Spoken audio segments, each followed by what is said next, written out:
박미TV의 부동산 클럽. 어제는 Q&A를 보내드렸습니다.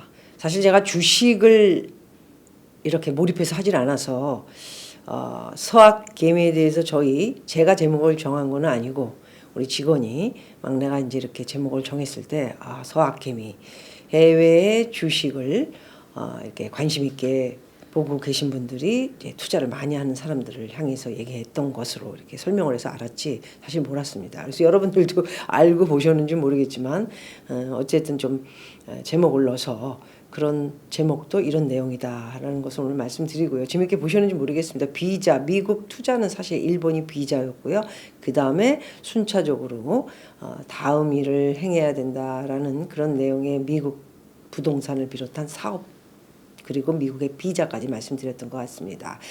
제가 쭉 2주 전에도 몇 번에 걸쳐서 말씀드렸지만 요즘 주식이 또 이렇게 3천까지 오늘 오르고 또 미국도 주식이 아주 난리가 나고 이게 세계가 그냥 난리가 났습니다. 돈이 막 흔하게 돌다 보니까 어느 날 꽝 하고 떨어질 건 확실한데 그게 어느 때인지 저도 알 수가 없죠. 제가 무슨 구슬하는 무당도 아니고 또 뭐 여러 가지 각도에서 여러분들이 공부하시면서 여러분들이 판단을 해서 여러분들이 살아갈 궁리를 하셔야 될 것으로 이렇게 말씀드릴 수밖에 없을 것 같습니다. 오늘 말씀드리고자 하는 것도 또한 기사를 읽어보니까 참 재미있는 기사가 나서 여러분들에게 오늘 좀 얘기를 해드려야 되겠다 하는 생각이 들었고요. 부동산 기사입니다. 강남에서 금매 나오는 이유 2억 덜 받더라도 팔아버리자 이런 내용입니다. 이거 정말 2억이라면 재산상의 큰 지장까지 줄 수 있는 값인데 워낙 많이 올라서 뭐 저 같은 경우에도 9억에 산 게 지금 뭐 40억을 호가 죄송합니다. 이렇다면 어마어마하게 많이 오른 거죠. 3배, 4배가 올랐다면은 정말 이런 불로소득이 없죠.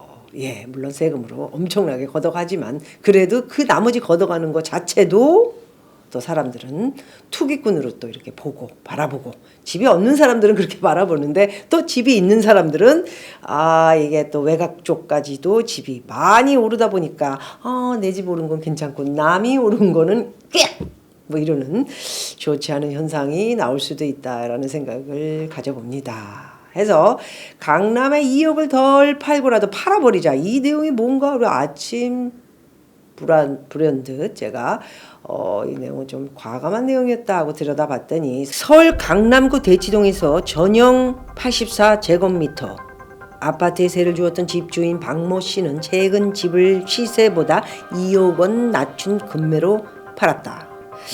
2억을 낮추면 금매로 팔리긴 하나요? 저는 5억을 내렸는데도 보러 오는 사람이 없네요. 그게 어딘가 사실입니다. 그 근처 한남동 가면 제 집 나와 있습니다. 사실 분 있으면 저는 제가 추천 안 합니다. 무슨 일이 있으면 저한테 다 독박을 씌우기 때문에 가셔서 물건 찾으시면 됩니다. 제 물건 부동산 다 깔려 있습니다. 시세보다 5억을 낮춰놨습니다. 그래서 84제곱미터 하면은 보통 또 제가 옛날 사람이라 그런지는 모르겠지만은 몇 평인지 헷갈리기도 하고요. 30평인 줄 알았다가 직원한테 물어봤더니 25평이다. 또 25평을 2억을 큰 평수라면 3억에서 5억은 너무 사실 많은 돈이죠. 그러나 저는 좀 정리를 해야 되는 상황으로 지금 다가오고 있기 때문에 그리고 미래를 내다보는 입장에서 지금이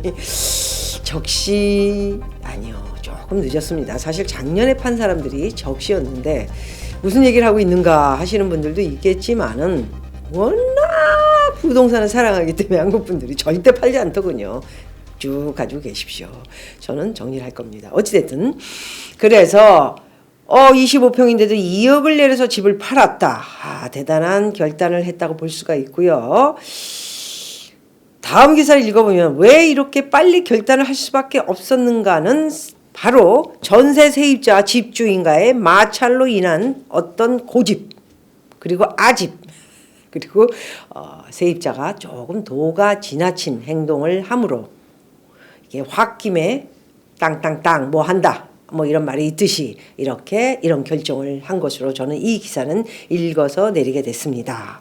박 씨는 세입자에게 전세기간 만료 후 이사하는 것에 대한 위로금으로 2천만 원을 지불하겠다고 합의를 했다. 2천만 원? 뭐 나도 지금 전세 세입자 지금 되게 대단히 고민을 하고 있습니다. 저는 진짜 너무 전세를 여기 제가 가지고 있는 월세도 그렇고 이게 올리질 않았어요. 사실 10년 전에 세를 놓은 걸 제가 받아서 그대로 지금까지 갔기 때문에 근데도 지금 7개월이 밀려서 손가락 빨고 있는데 집마저도 이렇게 또 2천만 원까지 지불을 이사 비용을 주겠다. 이사 비용이 2천만 원 드나? 어찌됐든 또 좀 2년을 연장을 하는 세법 때문에 그래도 손해가 없이 주겠다. 이런 과감하게 지불하겠다는 합의금을 이렇게 제시를 했는데 며칠 만에 마음이 바뀐 전세 입자는 돌연 5천만 원을 요구하고 이 과정에서 완전히 집주인은 기분이 상하죠. 아니 다 얘기 끝나고 2천만 원도 큰 돈인데 아니 갑자기 5천만 원을 달라. 5천만 원 좀 무리수가 있는 거 아니었나요? 이것도 누구를 편을 드는 건 아니고 이건 누가 잘못했나. 또 얘기 잘못했다가는 또 제가 또 세입자분들한테 혼이 납니다. 여기까지 하겠습니다. 그런데 박 씨는 당초 태거에 합의했던 세입자가 갑자기 계약 갱신 요구권을 거론하면서 큰 돈을 요구했습니다. 과연 얼마였을까요? 7천만 원. 힘들어. 7천만 원을 이제 이렇게 주면 이사 생각해 보겠다. 이런 내용이었던 것이죠. 그래서 집주인은 이 집을 매매한 상태이지만 매매 과정에서 대략 2억 원이 넘는 금액을 손해보긴 했지만 이 같은 사례를 시장에 남기면 안 되겠다는 생각에 세입자에게 돈을 주지 않고 집을 팔아버렸습니다. 집을 팔아버렸다는 것은 계약 기간 안에 전세 들어 계신 분은 나가셔야 합니다. 왜냐하면은 집을 팔 수 있는 자유는 있습니다. 그런데 팔아서 사신 분이 집 주인으로 들어와서 살겠다고 하면은 전세에 들어 계신 분은 나가셔야 됩니다. 결국 2천만 원은커녕 한 푼도 못 받고 날짜 채워서 상당히 전세금이 많이 올랐죠. 이게 또 좀 제가 또 이렇게 빈정거리는 거 아닌가 하는데 절대 그거 아닙니다. 그래서 세상이라는 것은 다 이치가 있고 도가 있고 이게 또 생각이 너무 거스른 생각을 하게 되면은 상처와 또 상대방에게 아픔을 주는 그런 것이 있기 때문에 좀 내가 조금 손해를 보더라도 또 반대편이 조금 더 이렇게 배려를 하는 그 마음을 받아들이는 것이 좋았지 않나 하는 생각을 저 혼자 해봤습니다.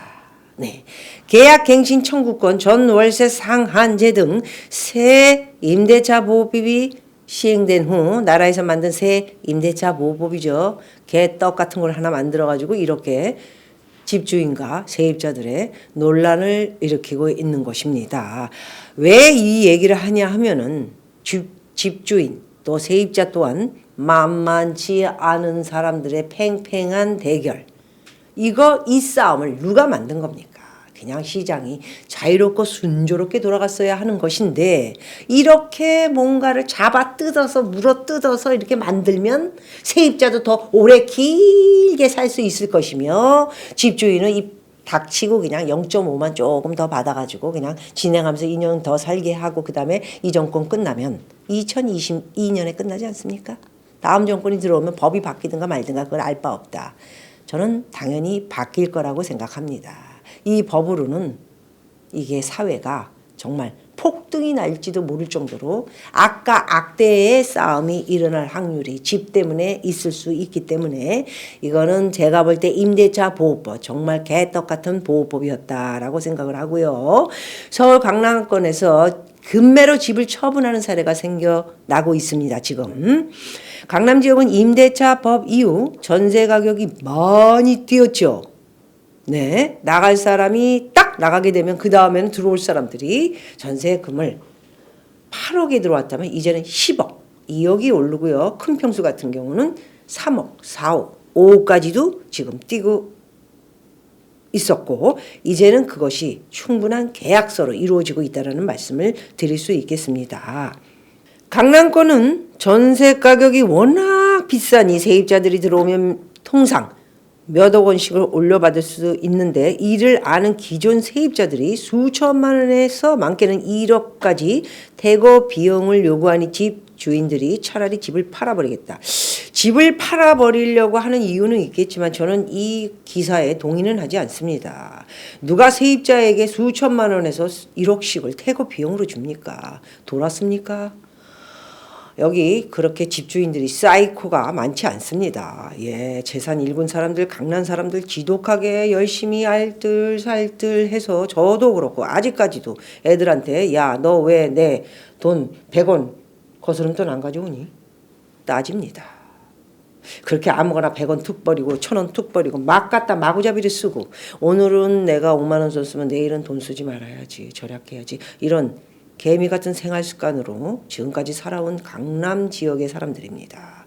뭔가를 허황되게 살고 허풍을 떨고 사는 최근에 들어온 그런 IT 기업이라든가 뭐 일부 연예인을 비롯한 이렇게 부자가 돼서 들어온 사람들하고는 틀립니다. 저는 이 바닥 40년 강남 지역 40년 토박이로서 근검절약하면서 지금까지 열심히 살아와 재산을 일구며 노후 대책을 해서 지금은 남한테 손 안 벌리고 야, 너 돈 저 1000만 원만 있냐?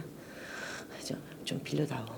이렇게 구질구질하게 사는 그렇게 늙은 노후는 아닙니다. 그러기 위해서 열심히 절약하면서 살았다. 이렇게 큰 소리 뻥뻥 칠 수가 있을 것 같습니다. 기사 내용에 세입자들한테 뭐 수천만 원이 많게는 뭐 1억을 태고 비용으로 이렇게 줄 주인도 없고요. 그거는 있을 수도 없는 기사를 썼다. 이렇게 이 기사 내용 끝마무리를 말씀을 드릴 수 있을 것 같습니다. 전월세 보증금 지원센터에 따르면 임대차 3법 시행 이후 8월부터 지난해 11월까지 임대차 관련 분쟁 상담 건수가 월 평균 4,978건. 와, 정말 네, 이럴 줄 알았습니다. 네, 아까 말씀드리지 않았습니까?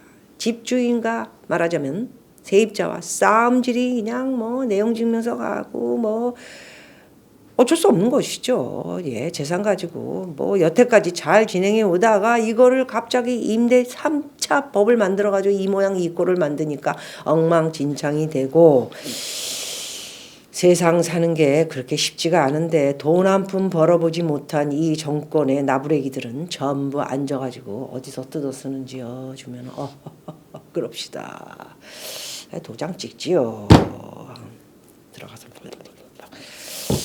이게 자기가 번 돈이 아닙니다. 노동의 대가가 아닙니다. 노동을 하고 손가락이 구부러지도록 청소하고 화장실까지 쥐어뜯으면서 맨날 허건날 뭐 하면서 판때기 긁으면서 이렇게 해본 돈을 벌어보지 못한 이런 인간들이 전부 앉아있으니까 분쟁이 날 것이다라는 생각은 전혀 하지 않고 법적으로 공산당처럼 묶어놓으면 딱딱 알아서들 쭉 갈 것이다. 쉽지 않죠. 여기는 자유민주주의이기 때문에 니들이 그렇게 나온다면 우린 법으로 소송을 해서 나의 손해보는 것을 법적으로 이 억울함을 달랠 것이다. 그리고 악까지 바치면 끝까지 갈 것이다. 제가 그렇습니다. 왜냐하면은 억울함이 서로 있으면 안 되기 때문에 저는 이런 이야기를 해드리고요. 강남 사람들이 그렇게 얼렁뚱땅 어마무시하게 돈을 벌어서 이곳에 아파트 한 채 가지고 있는 것이 그렇게 많이 오른 게 그렇게 즐겁지만은 않다라는 거. 세금이 지금 많지 않습니까? 실제 온라인 부동산 커뮤니티 등에서는 세입자가 이사비 위로금을 요구했다는 사례가 심심치 않게 올라오고 있다고 합니다. 대거를 하지 않겠다고 나서는 세입자도 생겨났고요. 전세를 낀 갭 투자 매물을 거래하는 건수도 느는 추세입니다. 서울 부동산 광장의 통계를 보면 지난 9월 179건이었던 강남구 아파트 거래 건수는 10월 215건, 11월에는 372건으로 늘어났고요. 서초구도 엄청나게 늘어났습니다. 여러분, 모든 것이 오르고 난리가 났습니다. 이게 또 사람들이 불안한 마음에 돈을 또 그런 대로 모은 사람들은 거기에 맞춰서 또 부동산을 사대고 있고요. 또 조그만 돈을 가지고 있는 우리 영끌들 또는 2030, 3040들은 또 그 돈을 좀 또 뻥튀기를 해볼까 해서 주식에 좀 들어가고 있는데 걱정스럽습니다. 사실 오늘 코스피 3000 갔지요. 저는 사실 느낌에 3000 갔다가 30분 만에 다시 도루 2,900으로 떨어질 것이다 생각을 했는데 지금 현재 방송을 하고 있는 시간 3,000에서 다시 밑으로 떨어져서 2,900을 가고 있는데 제가 볼 때 오늘 쪽집게 무당처럼 뭐 맞히기는 어렵지만 3,000은 못 갈 것으로 이렇게 판정을 하는데 모르겠습니다. 또 이게 마지막에 주식시장을 거느리는 증권가 얘네들이 또 장난질을 칠 수 있기 때문에 개인 투자 조심하시기 바라고요. 이 센터장 같은 김이, 박 이런 애들 얘기하는 거 보면 코스피 3000 시대는 개인이 열었다. 각 개인의 주요 투자 수단으로 주식이 주목받고 있으면 머니 무브가 현실이 되고 있다. 이런 쓸데없는 거짓부렁 같은 얘기를 하고 있습니다. 어떤 인간은 또 수익이 하나도 안 나는 회사들이 매니 있지만 그래도 주식이 3천까지 가는 것은 당연한 것이다. 시대가 바뀌었다. 무슨 시대가 바뀌었나요 지금? 옛날 시대에서 지금 시대로 바뀐 것은 IT라든가 젊은 친구들이 생각과 개념이 바뀐 것에 대한 것은 놀고 먹고 뭐 이런 여러 가지 습관이 바뀐 것이지 제가 볼 때 부동산이라든가 주식 같은 것은 옛날을 뛰어넘는 그런 재주꾼이 나온 것은 아닌 것으로 보고 있습니다. 여러분 주식 조심하셔야 됩니다. 코스피 3000 또 바람잡이들이 증권가에서 잡고 있습니다. 3000에서 이제 4000으로 가는 건가요? 여러분 한동안 또 테슬라 사가지고 정말 어마어마하게 그냥 되면서 그냥 돈을 잃은 친구들 많았죠. 그러더니 또 갑자기 테슬라 5%더 올랐다. 이 또 바람을 잡고 있습니다. 사실 테슬라 사장이 솔직한 건 맞습니다. 우리가 누구보다 좋지 않다. 벤츠, BMW보다 훨씬 안 좋을 수도 있다.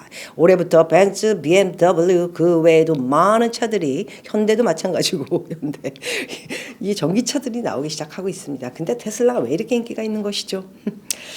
자, 그 다음에 주식에 힘을 받고 올라가고 있는 것은 모더나, 화이자, 아스트라제네카 이런 백신 때문에 이게 시장의 화두가 돼가지고 지금 계속해서 올라갈 것이다. 이런 환상을 가지고 사고 있고요. 그렇다면 그곳에 우량주라고 생각하는 그 주들이 아닌 또 어려운 주들이 있지 않습니까? 그것들은 이제 앞으로 어떻게 될까요? 여러분도 잘 생각을 하셔야 됩니다. 그 제가 마지막에 말씀드린 것에 무슨 말을 하는 건가 의심이 되는 것은 여러분들이 공부를 하셔가지고 찾으셔야 될 것 같습니다. 3000 정말 위험해. 아유 힘들어.